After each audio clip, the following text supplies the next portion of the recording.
Hyderabad Sindh high court मھراڻ शहीद الله Soomro university आफीसरन जी ڈیپوٹييشن ऐं promotion बाबत फैसले जी तफ़सीली रिपोर्ट घुरी वरिती।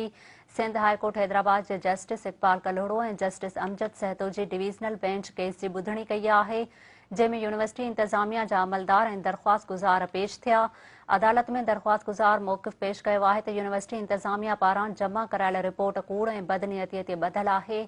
उस्ताद, आफीसर ऐं मुलाज़िम यूनिवर्सिटी इंतज़ामिया पारां मिलियल गैर क़ानूनी उहिदनि ते मुक़रर आहिनि, जंहिं ते अदालत यूनिवर्सिटी इंतज़ामिया पारां जमा करायल क़म्पलائينس रिपोर्ट खे रद्द करे छॾियो। उन मौक़े ते जस्टिस इकबाल कल्होड़ो रिमार्क्स ॾींदे चयो त यूनिवर्सिटीअ खे अदालत जो हुकुम ॾिनल हुयो, उन मुताबिक़ रिपोर्ट जमा छो नाहे थी।